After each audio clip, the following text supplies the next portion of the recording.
Hello साथियों, multivariate procedure with are के इस कोर्स में आप सभी का बहुत बहुत स्वागत है। आपको ध्यान होगा कि पिछले लेक्चर्स में हमने क्या किया है। सबसे पहले मैंने टेस्ट ऑफ हाइपोथेसिस मीन के बारे में बात करी थी और पहले हमने वन सैंपल में अर्थात एक ही सैंपल में अपने इस पॉपुलेशन मीन की सिग्निफिकेंस को कैसे टेस्ट किया जाए अर्थात H not mu equal to mu not की बात करी थी। फिर उसी चीज़ को हमने आगे एक्सटेंड किया और हमने टू सैंपल टेस्ट की बात करी, जहाँ पर हमने अपने दो पॉपुलेशन मीन की इक्वलिटी को टेस्ट किया था और हमारी हाइपोथेसिस थी H not mu one equal to mu two. अब इसी चीज़ को हम आगे बढ़ाने की कोशिश करते हैं और हम ये एज्यूम करते हैं कि सपोज हमारे पास दो से ज़्यादा पॉपुलेशंस हैं और हर एक पॉपुलेशन से हमारा एक एक सैंपल आ रहा है और अपने सैंपल की बेसिस पर हम इस बात को टेस्ट करना चाहते हैं कि क्या उन सारे पॉपुलेशन के आपस में जो मीन है बराबर हैं।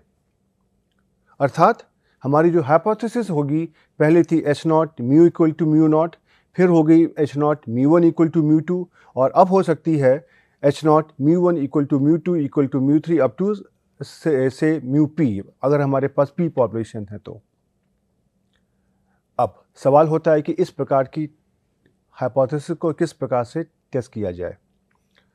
और साथ ही आपने देखा था कि टू सैंपल टेस्ट में हमने यह माना था कि जो भी हमारे वेरिएंसेस आ रहे हैं उस पॉपुलेशन के, अर्थात अगर दो पॉपुलेशन अगर हैं और दोनों के अगर दोनों हमारी नॉर्मल पॉपुलेशन है तो उनके वेरिएंसेस बराबर हैं।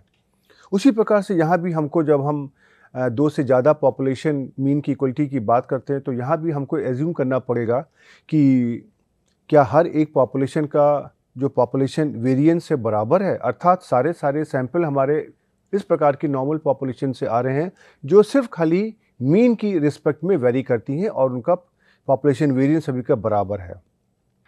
लेकिन अगला सवाल होता है कि यह हाइपोथेसिस किस प्रकार से टेस्ट करी जाए कि इन पॉपुलेशन के जो वेरिएंसेस हैं वो भी आपस में बराबर हैं।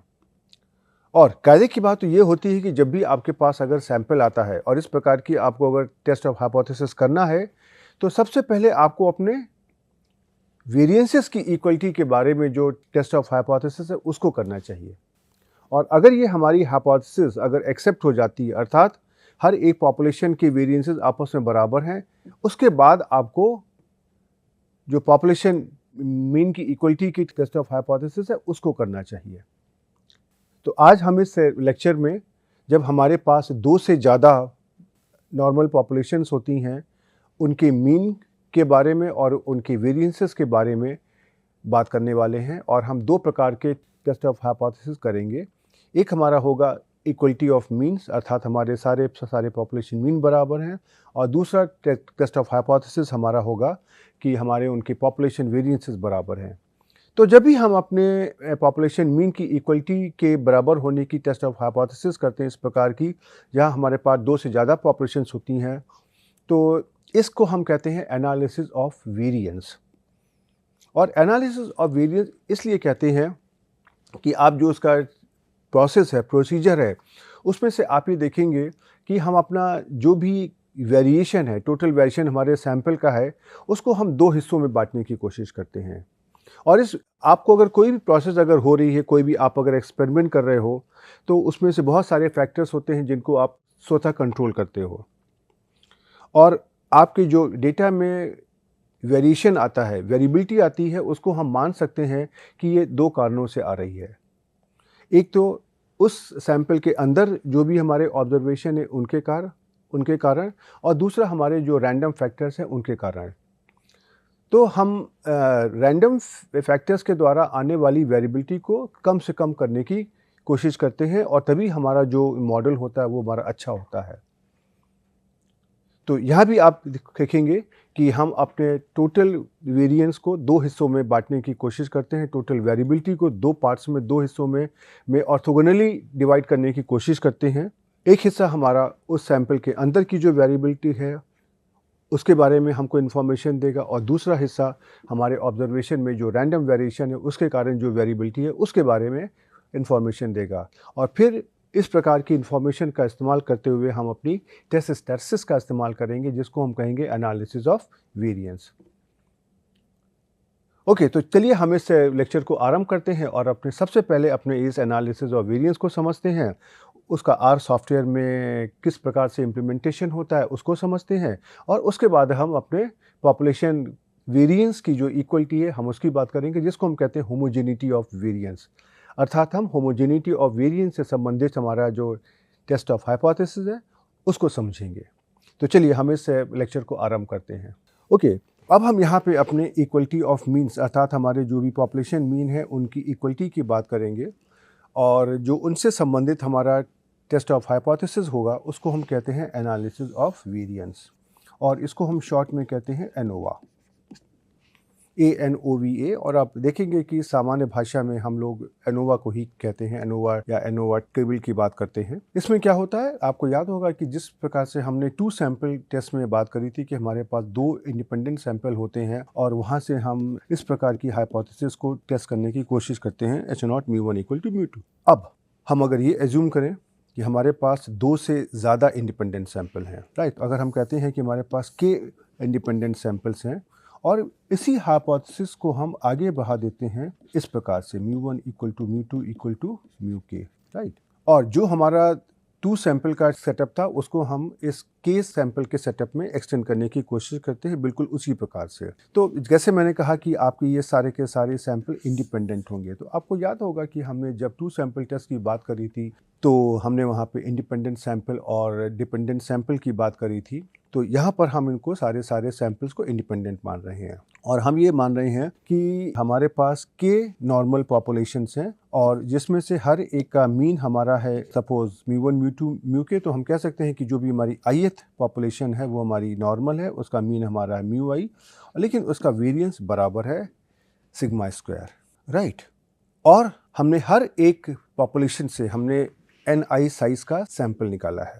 तो कुछ इस तरह की बात है कि हमारे पास 1 2 up to here k populations हैं, और यहाँ से हमने सैंपल साइज निकाला है n1 का, दूसरी पॉपुलेशन से n2 का, और तीसरी पॉपुलेशन से n3 का, और इसी तरह से kth पॉपुलेशन से nk का। और हर एक पॉपुलेशन हमारी नॉर्मल है, लेकिन उनका मीन μ1 μ2 μk है, लेकिन सभी का वेरिएंस हमारा बराबर है, राइट। ये हमारा एजम्पशन है, राइट। और ये हमारे सारे जो वेरिएंसेस हैं ये हमको अननोन है, और जो हमारे मीन है ये भी हमको अननोन है। तो अर्थात हमारे जो सैंपल्स हैं वो इंडिपेंडेंट हैं, और उनके हमारे वेरिएंसेस भी अननोन हैं, लेकिन इक्वल हैं। जैसे मैंने यहाँ पे आपको कहा है कि हर एक पॉपुलेशन का वेरिएंस हमारा सिग्मा स्क्वायर है, और हम ये टेस्ट करना चाहते हैं कि क्या हमारे पॉपुलेशन मीन μ1 μ2 μk अलग अलग हैं। इसको हम अपनी एनालिसिस ऑफ वेरिएंस अर्थात एनोवा के द्वारा टेस्ट करने की कोशिश करते हैं। और हमारी जो टेस्ट ऑफ हाइपोथेसिस में नल हाइपोथेसिस हमारी होती है वो होती है H0 μ1 = μ2 = μk। और जो भी हमारी अल्टरनेटिव हाइपोथेसिस होती है वो ये होती है कि कम से कम एक हमारी μi ऐसी है जो μj से डिफरेंट है, जहाँ पे i is not equal to j और i goes from 1 to k। अर्थात μ1 μ2 μk में से कोई भी हमारी एक रिलेशनशिप ऐसी है 2 पॉपुलेशन मीन के बीच में, जिसके द्वारा हम ये कह सकते हैं कि हमारे 2 मीन आपस में बराबर नहीं हैं। ओके, अब हम अगर समझने की कोशिश करें कि जब भी हम कोई प्रैक्टिस में अपना कोई एक एक्सपेरिमेंट करते हैं तो उससे जो डेटा निकलता है उसके अंदर वेरिएबिलिटी निहित होती है, वेरिएबिलिटी उसके अंदर एंटर कर जाती है। और ये जो हमारी वेरिएबिलिटी होती है या जो उस डेटा में जो वेरिएशन आता है उसके मुख्यतः 2 कारण होते हैं, और उनको हम 2 हिस्सों में डिवाइड कर सकते हैं उनके कारणों को। एक तो हमारा होता है कि जो असाइनेबल कॉजेज है, अर्थात जिनके बारे में हमको मालूम है कि किन कारणों से हमारी वेरिएबिलिटी अंदर आ सकती है। जैसे कि अगर हम कहें कि अगर हम 5 कोई एक मशीनें हैं जिनके ऊपर हम एक्सपेरिमेंट कर रहे हैं, और हमको पहले से पता है कि इन 5 मशीनों की जो परफॉर्मेंस अलग अलग है या उसके अंदर कुछ फ्लक्चुएशंस होते हैं, तो उसके कारण वेरिएबिलिटी आ जाती है, लेकिन वो हम उसको हटा नहीं सकते हैं क्योंकि वो हमारी मशीन उसी प्रकार से कार्य करती है। इस तरह के जो हमारे वेरिएशंस होते हैं उनको हम कहते हैं एक्सप्लेन वेरिएशन, राइट। अर्थात कि जिस वेरिएशन को हम एक्सप्लेन कर सकते हैं उसके बारे में हमको मालूम होता है। और दूसरे प्रकार के हमारे वेरिएशन होते हैं रैंडम कारणों से, जिनको हम बोलते हैं अनएक्सप्लेन्ड वेरिएशन, राइट, कि हमारे जब भी हम एक्सपेरिमेंट करते हैं, रैंडम एक्सपेरिमेंट कर कोई भी एक्सपेरिमेंट करते हैं, तो उसके अंदर हमारे कुछ रैंडम फैक्टर्स ऐसे इन्वॉल्व होते हैं जिनके ऊपर हमारा कोई कंट्रोल नहीं होता है। जैसे कि अगर हम कहें टेम्परेचर, कोई भी स्थिति में अगर या कोई भी कमरे के अंदर हम कहते हैं कि टेम्परेचर हमारा 25 डिग्री है, तो क्या कमरे के हर हिस्से में हमारा टेम्परेचर एग्जैक्टली 25 डिग्री होता है? या अगर हम कोई एग्रीकल्चर एक्सपेरिमेंट की बात अगर हम करते हैं और हम कहते हैं कि हमने पूरे खेत में 5 किलो फर्टिलाइजर डाली है, तो क्या पूरे खेत के हर हिस्से में हमारी जो फर्टिलाइजर की क्वांटिटी बराबर से इस्तेमाल होती है? या अगर हम कहें कि हमारे खेत की मिट्टी है, उसकी जो उर्वरक शक्ति है वो हर जगह पे बराबर है, या उस मिट्टी में जो क्वांटिटी ऑफ नाइट्रोजन है वो हर हिस्से में बराबर है, क्या ऐसा होता है? ऐसा नहीं होता है, लेकिन ये फैक्टर्स हमारे कंट्रोल में नहीं हैं। इस तरह के फैक्टर्स को हम कहते हैं अनएक्सप्लेन्ड वेरिएशन। और जब भी हम किसी एक अच्छे स्टैटिस्टिकल प्रोसीजर की बात करते हैं, तो हम ये मानते हैं कि एक अच्छा प्रोसीजर वही होगा जहां पर हमारा एक्सप्लेन्ड वेरिएशन हमारा ज़्यादा से ज़्यादा होगा और अनएक्सप्लेन्ड वेरिएशन हमारा कम से कम होगा। अर्थात जो भी हमारी रैंडम एरर्स हैं वो उसमें हमारी कम से कम होंगी और रैंडम एरर्स के कारण जो हमारा वेरिएशन कम से कम होगा। तो इसलिए हमारा अब एक मेन ऑब्जेक्टिव होता है कि जो भी हमारा टोटल वेरिएशन है, टोटल वेरिएंस हमारे उस डेटा में है, उसको हम 2 हिस्सों में बांटना चाहेंगे और ये पता करना चाहेंगे कि कितना हमारा एक्सप्लेन्ड वेरिएशन है और कितना हमारा अनएक्सप्लेन्ड वेरिएशन है। और ये जो कार्य हम एनालिसिस ऑफ वेरिएंस के द्वारा करने की कोशिश करते हैं, राइट। तो अब जो हमारी जो एनालिसिस ऑफ वेरिएंस है, इसमें क्या हुआ? एनालिसिस ऑफ वेरिएंस हमारी वेरिएबिलिटी को 2 प्रकार के कारणों में डिवाइड करती है। असाइनेबल कॉजेस के द्वारा, जिसको हम बोलते हैं एक्सपेरिशन, और रैंडम कारणों के कारण के द्वारा, जिसको हम बोलते हैं अनएक्सप्लेन्ड वेरिएशन। अब इशू ये आता है कि इस प्रकार के टोटल वेरिएंस को जो हमारे डेटा के अंदर है उसको हमको इस अपने 2 हिस्सों में बांटना है, तो इसको किस प्रकार से किया जाए, अर्थात किस प्रकार से टोटल वेरिएंस को इन 2 हिस्सों में बांटा जाए। और इसको हम कह देते हैं कि बिटवीन सैंपल और विद इन सैंपल वेरिएबिलिटी। अर्थात हमारे पास जो कोई भी एक सैंपल है उसके अंदर हमारे पास जो ऑब्जर्वेशंस होते हैं उसके अंदर भी अपनी कुछ वेरिएबिलिटी होती है। और साथ ही साथ इस प्रकार से अगर हम देखें, हमारे पास अगर पॉपुलेशन से सैंपल आ रहे हैं तो हर एक सैंपल के अंदर भी कुछ ना कुछ वेरिएबिलिटी होगी, और साथ ही साथ इन सैंपल के बीच में भी हमारे पास यहाँ पर कुछ वेरिएबिलिटी होगी, इनके बीच में, इनके बीच में और इनके बीच में, राइट। तो अब इस टोटल वेरिएबिलिटी को अपने बिटवीन सैंपल वेरिएशन और विद इन सैंपल वेरिएशन में बांटने का कार्य एनालिसिस ऑफ वेरिएंस करता है, राइट। तो एनालिसिस ऑफ वेरिएंस में हम क्या करते हैं, जो भी हमारा बिटवीन सैंपल वेरिएबिलिटी है उसके लिए हम अपने हर एक सैंपल का सैंपल मीन निकाल लेते हैं और उसको हम उसकी जो वेरिएबिलिटी है उसको स्टडी करने की कोशिश करते हैं। तो हमारे पास अगर k सैंपल्स आए अगर हैं, हर एक पॉपुलेशन से हमने एक ni साइज का सैंपल निकाला है, इस प्रकार से N1 साइज का, N2 साइज का, Nk साइज का, और यहाँ से हमने जो भी हमारा सैंपल था उसका मैंने मीन निकाल लिया, x1 बार, x2 बार, xk बार, राइट। तो इस सैंपल मीन को हम निकाल लेते हैं और उसके द्वारा हम अपनी बिटवीन सैंपल वेरिएबिलिटी को हम उसको स्टडी करते हैं। उसी प्रकार से विद इन सैंपल वेरिएबिलिटी को हम हर एक सैंपल के अंदर जो भी हमारी वेरिएबिलिटी है उसके द्वारा स्टडी करने की कोशिश करते हैं।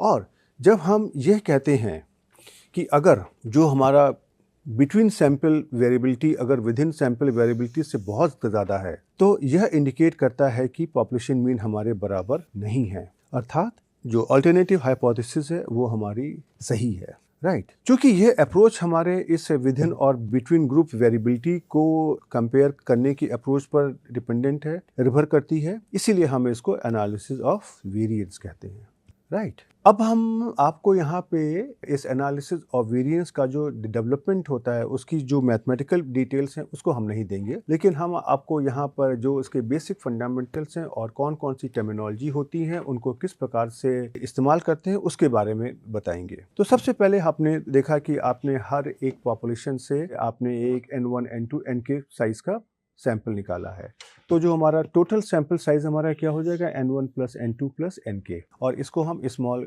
n के द्वारा दिखाने की कोशिश करते हैं। और अगर हम ith सैंपल की बात करें तो ith सैंपल से हमने ni साइज का एक सैंपल निकाला है, तो उस सैंपल का हम अपना सैंपल मीन निकालते हैं, जो हमारा इस प्रकार से निकल आएगा 1/ni summation i goes from 1 to ni xi। और इसी ith सैंपल का जो अपना सैंपल वेरिएंस है हम उसको निकालने की कोशिश करते हैं, जिसको हम SI स्क्वायर से दिखाते हैं, जो हमारा 1/ni-1 summation i goes from 1 to ni xi minus x bar i whole square के बराबर है, राइट। और उसके बाद हम अपना जो भी सैंपल मीन निकालते हैं x बार, जो हमारे सारे के सारे ऑब्जर्वेशन के ऊपर बेस दे। तो हमारे सारे के सारे ऑब्जर्वेशन कितने हैं, n1 plus n2 plus nk, जिसको हमने n के द्वारा दिखाया हुआ है। तो इन सारे के सारे n ऑब्जर्वेशन का जो मीन हमारा है वह हमने x बार के द्वारा दिखाने की कोशिश करी है और उसको हम स्मॉल x बार से दिखाते हैं। तो हमारे पास क्या हो गया, x बार हमारा हो गया हमारे पास सारे के सारे ऑब्जर्वेशन का मीन ऑफ ऑल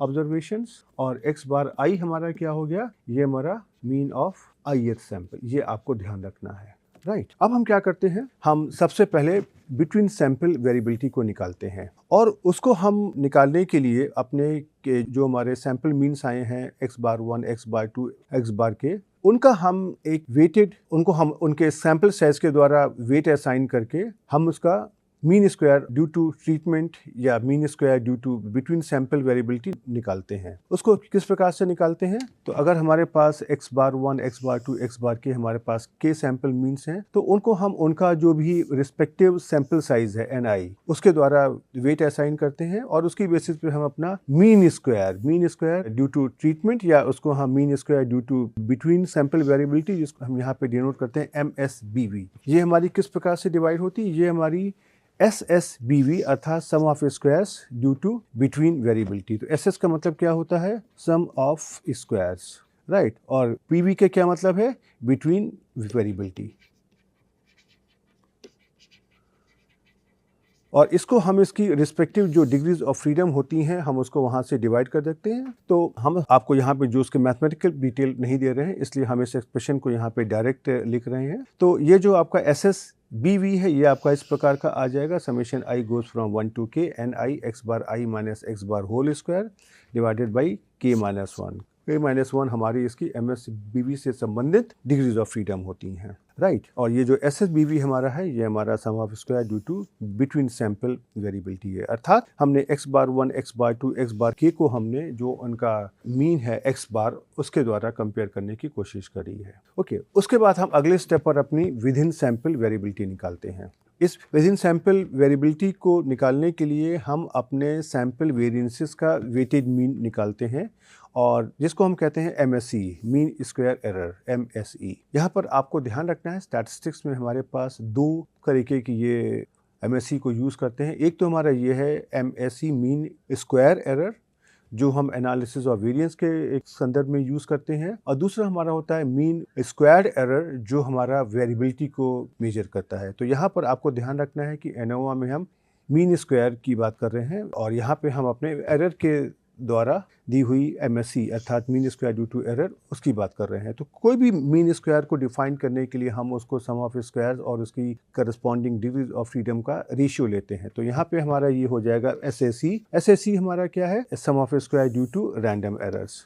और ये क्या करता है, ये हमारा अपने उस ऑब्जर्वेशन के अंदर जो भी हमारी वेरिएबिलिटी है उसको मेजर करने की कोशिश करता है। और ये SSE को आप अगर देखोगे तो मैंने कैसे डिफाइन किया है, वेटेड, एक उनका पहले हमने वेटेड सम यहाँ पे लिया हुआ है और ये हमारे किस प्रकार से i goes from 1 to k ni minus 1 SI square. तो SI स्क्वायर क्या है, ये हमारे ith सैंपल का जो सैंपल वेरिएंस है, राइट। तो इसको आप अगर देखोगे तो ये आपका देखिए SSE हो गया और इस SSE से संबंधित जो हमारी डिग्रीज ऑफ फ्रीडम होती हैं वो हमारी n-k होती हैं। तो आपका देखिए इस प्रकार से MSE निकल आया।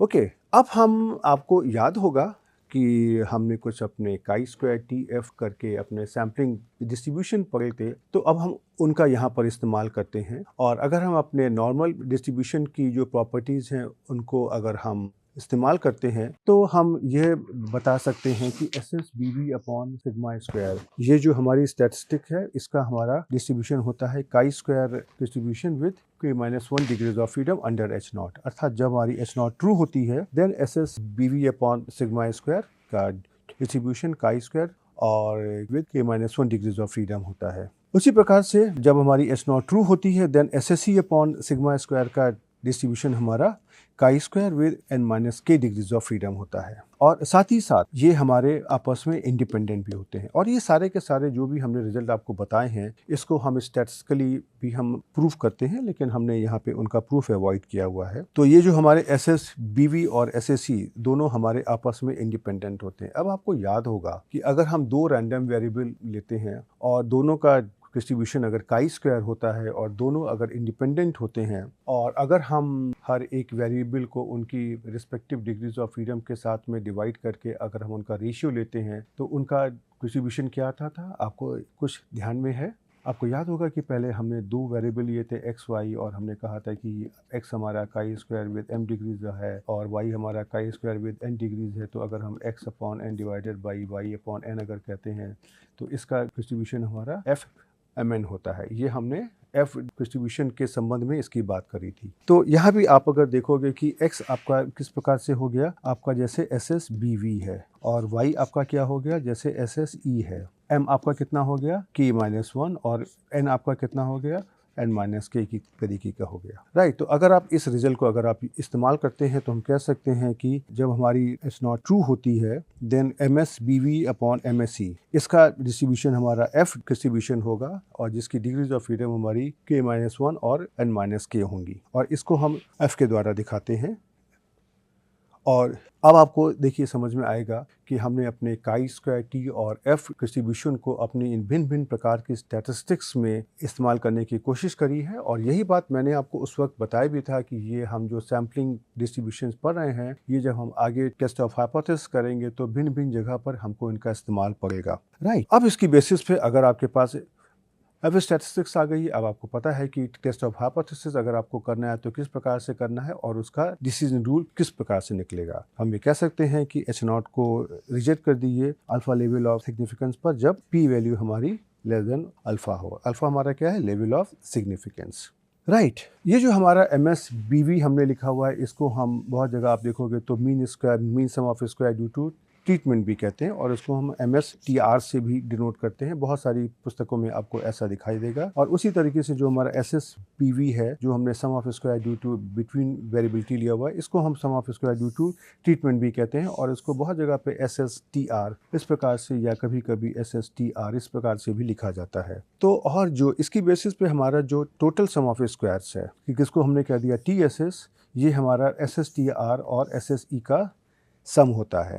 राइट। आप देखोगे कि ये हमारा टोटल सम ऑफ स्क्वायर से, इसको हमने sum of square due to treatment और sum of square due to error लिखा हुआ है। और ये दोनों जो हमारे पार्टीशंस होते हैं, ये हमारे ऑर्थोगोनल होते हैं। और इसको करने के लिए हम हमारी एक थ्योरम होती है, फिशर कॉकरन थ्योरम, हम उसका इस्तेमाल करते हैं, और इसके द्वारा जो इनका हमारा काई स्क्वायर डिस्ट्रीब्यूशन से संबंधित प्रॉपर्टीज़ हैं, उनको हम निकालते हैं। राइट। और ये सारी जो हमने क्वांटिटी ली हैं, MSBV या MS ट्रीटमेंट या SSBV SS ट्रीटमेंट या TSS SSE, इन सारी क्वांटिटीज़ को हम एक एनोवा टेबल के फॉर्मेट में लिख देते हैं, किसके द्वारा इसके रिजल्ट को समझना बहुत आसान हो जाता है। तो ये हमारी एनोवा टेबल या एनालिसिस ऑफ वेरिएंस टेबल किस प्रकार की होती है, ये देखिए मैंने आपको यहाँ पर दिखाया है। तो इस तरह की टेबल को आप अगर देखेंगे तो सबसे पहली रो में हम अपना पहले करते हैं सोर्स ऑफ वेरिएशन, अर्थात हमारे डेटा में हमारा वेरिएशन किन सोर्सेज से आ रहा है। तो प्राइमरली हमारे पास दो मैंने यहाँ पे सोर्सेज लिए हैं, बिटवीन ग्रुप वेरिएशन और विद इन ग्रुप वेरिएशन। और विद इन ग्रुप वेरिएशन को ही हमने एरर भी दिया हुआ है, और इनकी जो हमारी रिस्पेक्टिव डिग्रीज ऑफ फ्रीडम कितनी होती हैं, बिटवीन ग्रुप्स की k-1, विद इन ग्रुप की n-k।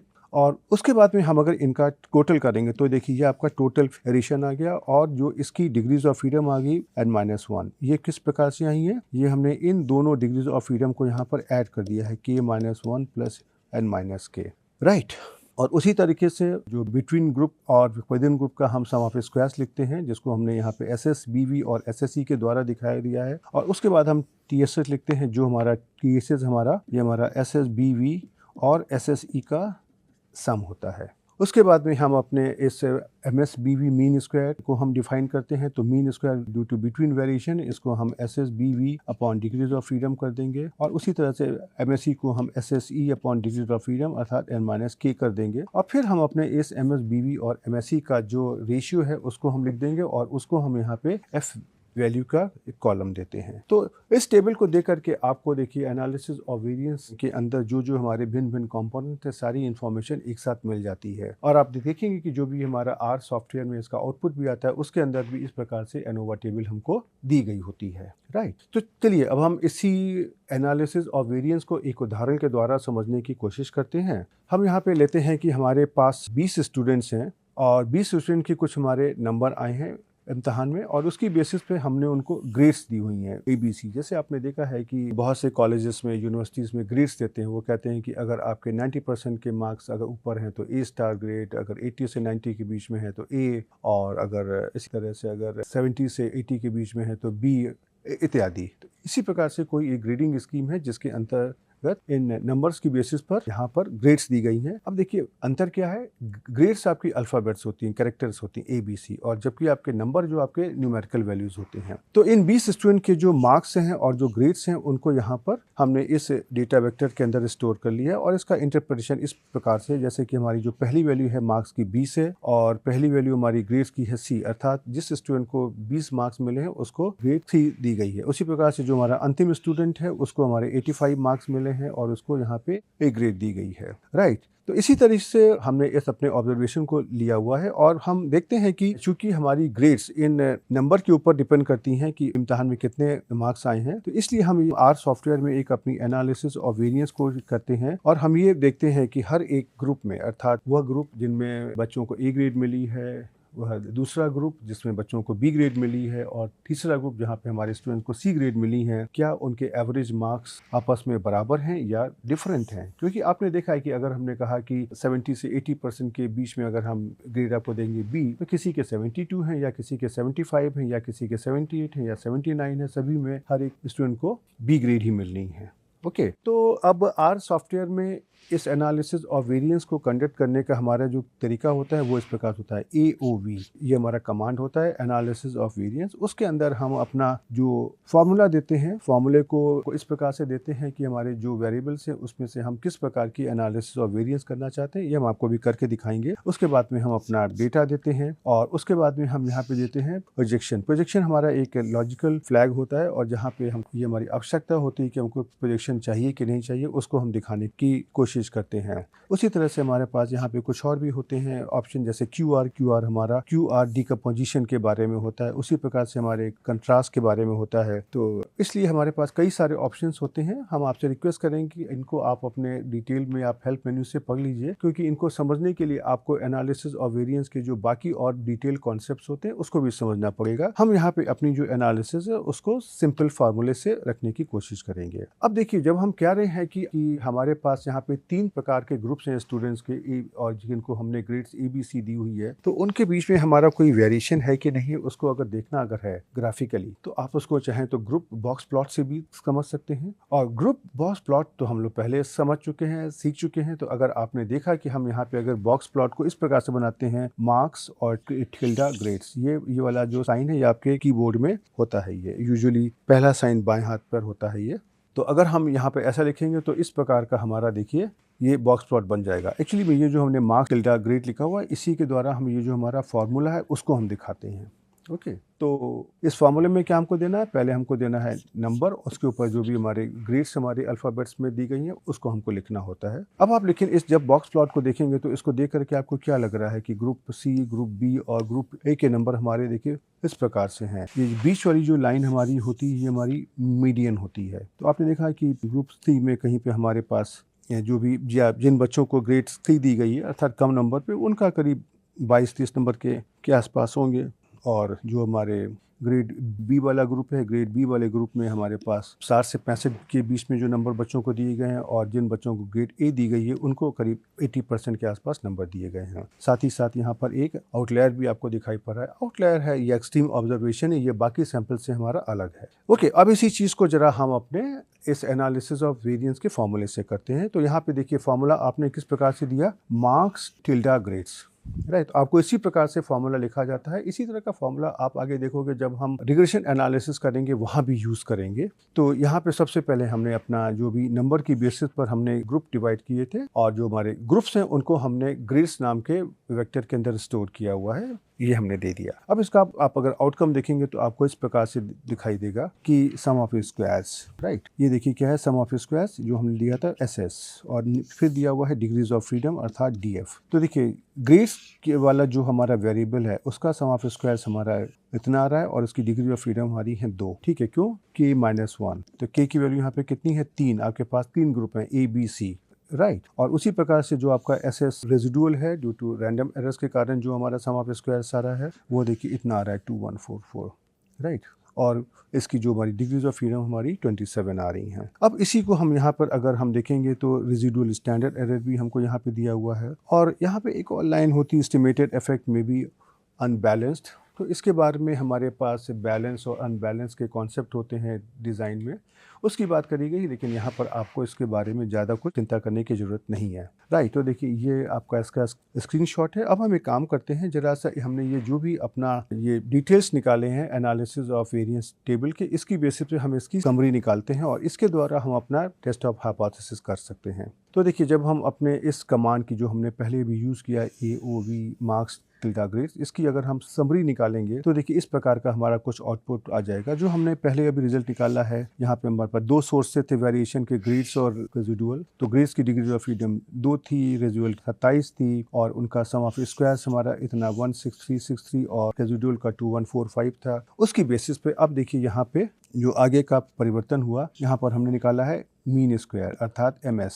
तो ये जो 8181 है ये हमारे कितना कैसे आ गया? SS ग्रेड्स और divided by degree of freedom. उसी तरीके से ये जो हमारा mean square due to residual आ गया, तो इसको हमने कैसे डिफाइन कर दिया? SS residual divided by degree of freedom, और उसकी बेसिस पे जब हमने इसका रेशियो लिया तो देखिए हमको यहाँ पे F वैल्यू मिल गई। और F वैल्यू मिलने के साथ ही आपको यहाँ पे देखिए ये दिया हुआ है प्रोबेबिलिटी ग्रेटर देन F, अर्थात ये हमारी P वैल्यू है, राइट।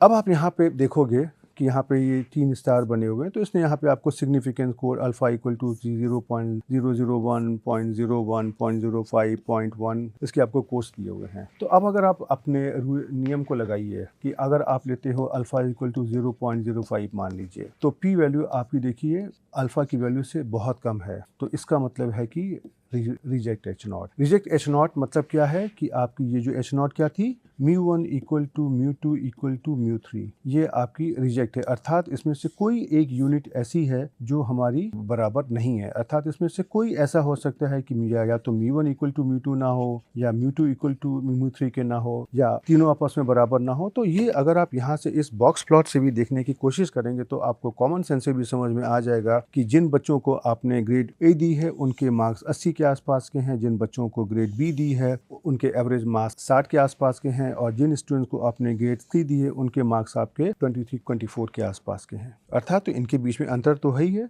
राइट। तो और यही आपको जो रिजल्ट तो यहाँ से भी आपको मिल गया जो आपने एनालिसिस वेरिएंस के द्वारा दिया हुआ है, राइट। तो अब R सॉफ्टवेयर में हमारे पास इसी एनालिसिस ऑफ वेरिएंस को करने का एक और कमांड भी होता है, और इसको हम कहते हैं, जो हमारा कमांड है one way dot test, right. ये जो हमने एनालिसिस ऑफ वेरिएंस हमने आपको करी है, ये हमारी एक्चुअली में one way analysis of variance है। One way analysis of variance का मतलब है कि यहाँ पर खाली एक ही फैक्टर हमने लिया है जो हमारे वेरिएशन को इफेक्ट कर रहा है। अगर हमारे पास एक से ज़्यादा फैक्टर होते हैं, 2 फैक्टर होते हैं, तो उससे संबंधित जो एनालिसिस ऑफ वेरिएंस होती है उसको हम टू वे एनोवा कहते हैं। या अगर हमारे पास 3 अगर फैक्टर्स हैं जो हमारे वेरिएशन को इफेक्ट कर रहे हैं तो उसको हम 3 वे एनोवा कहते हैं। उसी प्रकार से इसका भी नाम है वन वे डॉट टेस्ट, जो हमारी one way analysis of variance को इंडिकेट करता है। तो इसका हमारा कॉन्सेप्ट वही होता है, लेकिन हमारा जो इसका फॉर्मूला है यूज करने का वो इस प्रकार से है। वन वे डॉट टेस्ट के अंदर आपको यहाँ पे फॉर्मूला देना है, उसके बाद में आपको अपना डेटा देना है, फिर आपको यहाँ पे सबसेट देना है, NA डॉट एक्शन देना है, आपको यहाँ पर ये बताना है कि अगर कोई मिसिंग वैल्यू है तो उसको किस प्रकार से हैंडल किया जाएगा। वेरिएंस डॉट इक्वल है, अर्थात आपने जिन पॉपुलेशन से अपना सैंपल निकाला है वहाँ पर आप ये एज्यूम कर रहे हो कि उनका जो पॉपुलेशन वेरिएंस है वो आपस में बराबर है। तो जैसे हम लोग को आपको मैंने पहले बताया था कि जो फॉर्मूला होगा LHS टिल्डा RHS होगा, जहाँ पे LHS हमारा सैंपल वैल्यूज को देगा, RHS हमारा उनके करस्पॉन्डिंग ग्रुप्स को देगा, राइट। और डेटा हमारा है जो हमारा मैट्रिक्स या डेटा फ्रेम के फॉर्मेट में हम डेटा को देंगे। सबसेट हमारा एक हमारा ऑप्शनल वेक्टर होता है NA डॉट एक्शन के द्वारा हम अपने मिसिंग वैल्यूज़ को किस प्रकार से हैंडल करना है, अर्थात कोई वैल्यू अगर एन ए के फॉर्म में दी है तो उसको किस प्रकार से हैंडल करना है। और वेरिएंस डॉट इक्वल अगर अभी हमारा एक लॉजिकल वेक्टर है ट्रू या फॉल्स में, अगर हम कहते हैं ट्रू अर्थात कि हर एक पॉपुलेशन का वेरिएंस बराबर है, तो और अगर ये बराबर नहीं होता है तो हम उसको करते हैं फॉल्स। उसके द्वारा हमारे पास वेल्च के द्वारा एक अलग तरीके का मेथड दिया गया है, हम उसको इस्तेमाल करने की करते हैं। राइट, अब हम जरा सा इसी अपने उदाहरण को इस कमांड के द्वारा भी हम देखते हैं उसमें से क्या होता है। उसका उत्तर तो देखिए एक ही आएगा। तो हमने यहाँ पे कर दिया one way dot test lower case alphabets में और फिर मार्क्स टिल्डा ग्रेड्स। तो देखिए यहाँ पर आपका आउटकम इस प्रकार से आ गया कि one way analysis of means है और not assuming equal variance. Data आपका क्या है, मार्क्स और ग्रेड। अब इसमें से देखिए एफ की वैल्यू आपकी कितनी आ गई, 88.396। न्यूमरेटर डिग्री ऑफ फ्रीडम आपकी कितनी आ गई, 2। आपके पास मतलब कि sum of square due treatment या between group denominator degrees of freedom अर्थात जो भी sum of square due to treatment की आ गई। राइट, यहाँ पर आप ये देखेंगे कि जब हम सॉफ्टवेयर में करते हैं तो ये हमारा 14.865 होता है, जबकि डिग्रीज ऑफ फ्रीडम हमारी एक इंटीजर वैल्यूज़ होती हैं। तो लेकिन सॉफ्टवेयर तो हमारा अपना काम खाली कैलकुलेशन का करता है, उसका इंटरप्रेशन का काम हमारा होता है। और साथ में इसकी देखिए जो पी वैल्यू आ गई वो आपकी 5.588 इंटू 10 की पावर ऑफ 9 हो गया। तो इसको कोई देखिए ये आपकी पी वैल्यू हो गई। तो पी वैल्यू आपकी अल्फ़ा इक्वल टू 0.05 से बहुत छोटी है, तो इस केस में भी आपकी एच नॉट रिजेक्ट हो जाएगी। राइट, और उसके बाद में हम अगर यहाँ पे अगर हम कुछ और करना चाहते हैं जहाँ पे हम ये चाहते हैं कि हमारी वेरिएंस हमारे बराबर नहीं है, तो उस केस में हम यहाँ पर अपना एक ऑप्शन दे देंगे कि variance dot equal is equal to false. Right, तो चलिए सबसे पहले हम आगे बढ़ने के पहले हम इस उदाहरण को आपको अपने आर सॉफ्टवेयर में करके दिखाते हैं। राइट, तो सबसे पहले हम इस डेटा को यहाँ पर कॉपी कर लेते हैं और उसके बाद में हम अपना जो भी कमांड है हम उसको यहाँ पर दिखाते हैं। सबसे पहले चलिए हम आपको इसका जो बॉक्स प्लॉट है उसको भी दिखा दें, सो दैट कि आपको एक कॉन्फिडेंस आ जाए कि हमारा ये किस प्रकार से कार्य करेगा। तो देखिए आपने देखा कि ये 3 बॉक्स प्लॉट है जो, और हर एक बॉक्स की जो मिडिल लाइन है ये हमारी मीडियन को दिखाती है, और तीनों की मीडियन में बहुत ज़्यादा फ़र्क है, अर्थात उनकी जो एवरेज वैल्यूज़ में काफ़ी ज़्यादा फ़र्क है। मीडियन भी तो हमारा एक सेंट्रल टेंडेंसी को मेजर करने का तरीका होता है। राइट, अब हम यहाँ पर अपना एनालिसिस ऑफ वेरिएंस करते हैं। तो आपने देखा कि जो आपको मैंने आउटपुट दिखाया था वही आउटपुट देखिए यहाँ पर आ गया। यहाँ पे आपको sum of square, degrees of freedom, ग्रेस, रेजिडुअल इत्यादि दिए हुए हैं, और इसी की आप अगर यहाँ पर समरी निकाल देंगे तो आपको बाकी डिटेल्स मिल जाएंगे। देखिए ये आपको क्या, आप अगर देखिए तो ये आप एनोवा टेबल ही तो है। राइट, तो ये आपको एनालिसिस ऑफ वेरिएंस टेबल यहाँ से मिल जाएगी। और इसी कार को अगर आप अपने इस दूसरे वाले जो कमांड के साथ में आप अगर करना चाहते हैं तो आपको इसको वन वे डॉट टेस्ट देना पड़ेगा, और देखिए इसमें से भी आपको वही इन्फॉर्मेशन मिल गई। राइट, तो इस प्रकार से आपने देखा कि इस एनालिसिस ऑफ वेरिएंस को आर सॉफ्टवेयर में एग्जीक्यूट करना बहुत ही आसान काम है और इसमें से कोई भी दिक्कत नहीं होती है। अब एनोवा के बाद में हम आपको आगे बढ़ने के पहले ये बता दें कि अभी तो हमने आपको एक यूनिवेरिएट के केस में एनालिसिस ऑफ वेरिएंस बताई है।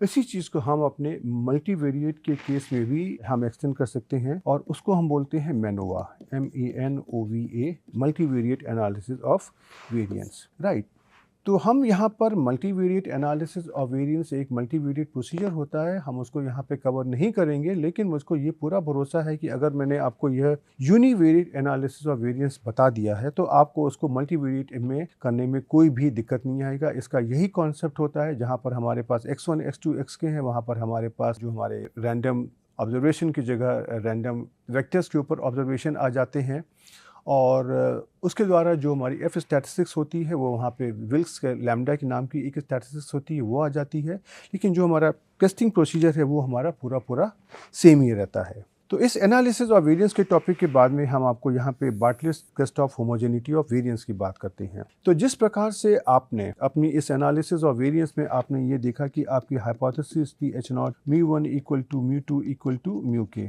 राइट, और इसमें से आपने एज्यूम किया कि हर एक सैंपल हमारा एक नॉर्मल पॉपुलेशन से आ रहा है, जहाँ पर ये नॉर्मल पॉपुलेशन हमारे मीन की रिस्पेक्ट में तो अलग अलग हैं, लेकिन सभी का वेरिएंस सेम है, और सारा का सारा आपका जो टेस्टिंग प्रोसीजर इसी एजम्पशन के ऊपर बेस्ड है। कि हर एक पॉपुलेशन का वेरिएंस बराबर है। अब अगर ये वेरिएंस बराबर नहीं होगा तो आपका टेस्टिंग प्रोसीजर बदल जाएगा। तो इसलिए जब भी हमारे पास डेटा आता है तो पहला स्टेप हमारा यही होता है कि हम ये टेस्ट करें कि क्या हमारे सारे पॉपुलेशन के वेरिएंसेस बराबर हैं। तो इसलिए हम एक यहाँ पर अपनी टेस्ट ऑफ हाइपोथेसिस करते हैं, जहाँ पे हम अपने वेरिएंस की इक्वलिटी के बारे में बात करते हैं, और इसी को हम जो हम कहते हैं कि जब हम वेरिएंस के बराबर होने की बात कर रहे हैं तो अर्थात हम होमोजेनिटी ऑफ वेरिएंस की बात कर रहे हैं। और इस प्रकार का टेस्ट ऑफ हाइपोथेसिस करने के लिए हमारे पास टेस्ट है जिसका नाम है बार्टलेट टेस्ट। राइट, तो इस बार्टलेट टेस्ट को हम इस बात को टेस्ट करने की कोशिश करते हैं कि हमारे पास जो भी ऑब्जर्वेशंस आ रहे हैं वो हमारे उस पॉपुलेशन से आ रहे हैं जहाँ पर हमारा वेरिएंस बराबर है कि नहीं है। राइट, और इसका काम हमको एनोवा में पड़ता है। तो अगर हमारे पास के सैंपल्स हैं और अगर हम ये मानते हैं कि हमारे जो भी हर एक सैंपल जिस पॉपुलेशन से आ रहा है उन पॉपुलेशन के हमारे सारे वेरिएंस बराबर हैं, तो उसको हम कहते हैं कि ये हमारा होमोजेनिटी ऑफ वेरिएंस है। और इसको हम अपनी नल हाइपोथेसिस के द्वारा टेस्ट करने की कोशिश करते हैं। और हमारी नल हाइपोथेसिस इस प्रकार की होती है H0 sigma 1 square equal to sigma 2 square equal to sigma k square. और जो अल्टरनेटिव हमारी होती है कि कम से कम एक हमारी जो सिग्मा आई स्क्वायर है वो हमारी सिग्मा जे स्क्वायर से अलग होगी, यहाँ पे I is not equal to J. Right, और I goes from 1 to K. Right, अब इस टेस्ट को करने के लिए हमारे पास जो टेस्ट स्टैटिस्टिक्स होती है वो इस प्रकार की है। राइट, ये देखिए मैंने यहाँ पे लिखा हुआ है, जहाँ पे ये आपका देखिए लॉग ऑफ SP स्क्वायर है, जहाँ पे SP स्क्वायर हमारा पूल्ड वेरिएंस है जिसको हम ग्रुप वेरिएंस का एक एवरेज का एक वेटेड एवरेज निकालने करके डिफाइन करते हैं। तो देखिए ये आपका इसका एक्सप्रेशन हो गया, जहाँ से आप इस टेस्ट स्टैटिस्टिक्स को आप कंप्यूट करते हैं और कंप्यूट करके आप अपना इसमें से टेस्ट ऑफ हाइपोथेसिस करते हैं। राइट, तो अब टेस्ट ऑफ हाइपोथेसिस अगर आपको करना है तो आपको खाली इतना ही तो समझना है कि ये आपकी टेस्ट स्टैटिस्टिक्स है, इसके द्वारा आपका कोई इसका डिस्ट्रीब्यूशन होगा और उसकी हमारी कोई पी वैल्यू आएगी डेटा की बेसिस पे, और हमको पी वैल्यू को अल्फा से कंपेयर करना होगा। तो इसी कार्य को करने के लिए जो हमने अपना पहले वाला उदाहरण लिया था मार्क्स वाला, वहाँ पर हम अब अपना बार्टलेट टेस्ट लगाते हैं। तो आर सॉफ्टवेयर में बार्टलेट टेस्ट लगाने का हमारा कमांड होता है बार्टलेट BARTLETT.TEST, और इसी के हम पैरेंथेसिस में जो अपना फार्मूला है मार्क्स टिल्डा ग्रेड्स उसको हम लिख देते हैं। तो देखिए इसका जो हमारा आउटपुट इस प्रकार से आ जाएगा कि बार्टलेट की स्क्वायर की जो हमारी टेस्ट स्टैटिस्टिक्स है इसकी वैल्यू हमारी 1.1382 आई है। ये काहे की वैल्यू है? ये इसकी वैल्यू है 1.1382 जो हमने अपनी डेटा की बेसिस पे निकाली है। डिग्रीज ऑफ फ्रीडम हमारी कितनी हो जाएंगी? 2a-1 अर्थात 3-1, और साथ ही में साथ हमारा जो पी वैल्यू हमारी आ गई 0.566 आ गई। राइट, तो अब आप अपनी इस पी वैल्यू को देख करके अल्फा से कंपेयर करके आप अपना जो भी टेस्टिंग ऑफ हाइपोथेसिस का कंक्लूजन है वो आप बहुत आराम से ले सकते हैं। और देखिए ये इसका स्क्रीनशॉट भी है। तो देखिए आगे बढ़ने के पहले हम आपको ये वाला कार्य आपको आर सॉफ्टवेयर में भी करके दिखाते हैं। राइट, तो देखिए यहाँ पे जब आप अपने बार्टलेट टेस्ट को लगाते हैं तो देखिए ये इसका हमारा बेस पैकेज में हमारा बिल्ट इन है, और देखिए इस प्रकार से इसका हमारा आउटकम आ गया है। राइट, तो आपने देखा कि इसको लगाना कोई बहुत ऐसा कठिन काम नहीं है हमारे लिए। ओके, तो अब हम इस लेक्चर में यहाँ पर रुकते हैं। आपने देखा कि इस लेक्चर में हमने आपको एनालिसिस ऑफ वेरिएंस अर्थात होमोजेनिटी ऑफ मीन और होमोजेनिटी ऑफ वेरिएंस दोनों के बारे में बात करी है, और हमने आपको टेस्ट स्टैटिस्टिक्स बताया और उसका जो टेस्टिंग प्रोसीजर बताया है। यहाँ पर मैं आपको फिर से आपका मैं ध्यान आकर्षित करना चाहूँगा कि जिस तरीके से हमने यहाँ पर यूनिवेरिएट टेस्ट ऑफ हाइपोथेसिस की बात करी है उसी को हम अपने मल्टीवेरिएट टेस्ट के अंदर भी कन्वर्ट कर सकते हैं। और आगे आने वाले लेक्चर में हम अब इस यूनिवेरिएट टेस्ट ऑफ हाइपोथेसिस जो हमने 1 सैंपल 2 सैंपल लिए उसको हम मल्टीवेरिएट में कन्वर्ट करेंगे, और वहाँ पे आपको हम दिखाने की कोशिश करेंगे कि किस प्रकार से ये हमारा कन्वर्जन होता है और किस तरीके से हम यूनिवेरिएट को मल्टीवेरिएट में ट्रांसफॉर्म करते हैं। हम अपने 1 सैंपल और 2 सैंपल को तो मल्टीवेरिएट में करेंगे, लेकिन जो हमारा ये होमोजेनिटी ऑफ मीन वाला टेस्ट था एनालिसिस ऑफ वेरिएंस का, उसको भी हम मल्टीवेरिएट में सेटअप में कन्वर्ट कर सकते हैं, और उसको हम बोलते हैं मल्टीवेरिएट एनालिसिस ऑफ वेरिएंस।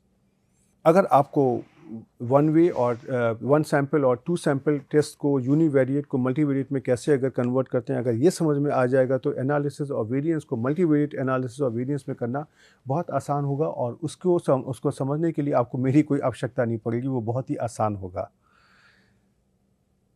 इसलिए अगले लेक्चर में आने के पहले मैं आपसे रिक्वेस्ट करूंगा कि आप अपना जो भी हमने 1 सैम्पल टेस्ट 2 सैम्पल टेस्ट पढ़ के रखे हैं उनको आप एक बार थॉरोली रिवाइज कर लीजिए, क्योंकि अगले लेक्चर में हम उनको मल्टीवेरिएट सेटअप में कन्वर्ट करेंगे। साथ ही इस लेक्चर में हमने यहाँ पे एक छोटा सा उदाहरण लिया है आपको समझाने के लिए, दिखाने के लिए, लेकिन हम आपसे रिक्वेस्ट करेंगे कि आप यहाँ पे कुछ और उदाहरण लीजिए, कुछ और डेटा सेट लीजिए। आपकी किताबों में बहुत सारे डेटा सेट होते हैं, या आप जिस एरिया में काम कर रहे हैं उससे संबंधित कोई भी डेटा सेट होते हैं। अपनी प्रॉब्लम को सोचिए और उसको आर सॉफ्टवेयर के माध्यम से हल करने की कोशिश करिए। और जैसे जैसे आप इस तरह की डेटा एनालिसिस को समझते जाएंगे, अगर आपको यूनिवेरिएट में अगर इस तरह की डेटा एनालिसिस में आपका कमांड आता जाएगा, आई कैन एश्योर यू कि मल्टीवेरिएट सेटअप में आपको उसको स्विच करने में बहुत आसानी रहेगी। इसी उम्मीद के साथ में कि आप अगले लेक्चर में इन टॉपिक्स का रिवीजन करके आएंगे। तब तक के लिए गुड बाय।